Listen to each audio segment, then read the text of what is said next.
Salut à vous. Après les matchs nuls du Real Madrid contre el Atlético Madrid.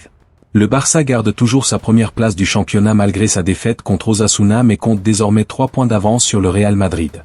À l'issue de cette journée de la Liga, notons que Robert Lewandowski est le meilleur buteur de la Liga avec 7 buts. Lamine Yamal est quant à lui le meilleur passeur du championnat et le Barça est la meilleure attaque du championnat.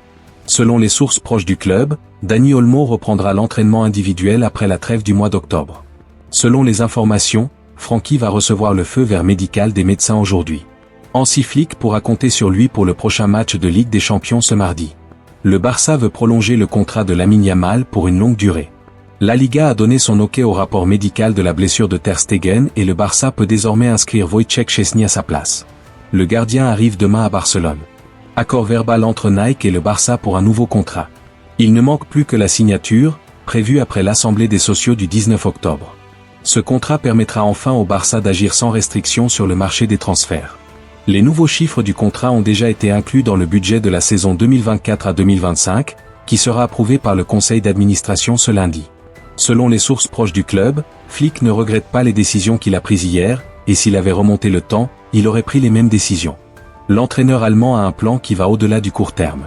L'essence de ce plan est que l'équipe atteigne l'étape décisive à la fin de la saison avec le maximum de joueurs et avec toute sa force et son énergie. Hansi est convaincu que c'était la bonne chose à faire et il continuera à faire preuve de courage lorsque les circonstances le lui diront. L'Allemand et ses assistants se rendent compte que laisser partir des joueurs comme Lamine et Rafinha a des conséquences, mais il préfère les perdre dans un match plutôt que de les perdre 6 à 7 matchs. L'un des objectifs de Flick est également de donner confiance et l'opportunité aux remplaçants de jouer leur rôle lorsque l'équipe en a besoin. De plus, il y a eu des blessures dès les premières semaines et cela n'a toujours pas de sens de risquer de perdre davantage d'éléments dans une période chargée où les matchs sont nombreux. Il vaut mieux pour eux rater un match que risquer de rater 6 ou 7 matchs à cause d'une blessure, disent-ils depuis le vestiaire. De plus, la défaite du match contre Monaco a été un facteur important dans la rotation hier. Le match contre Osasuna est important et personne ne dit le contraire, mais il n'y a pas de place à l'échec contre les Young Boys.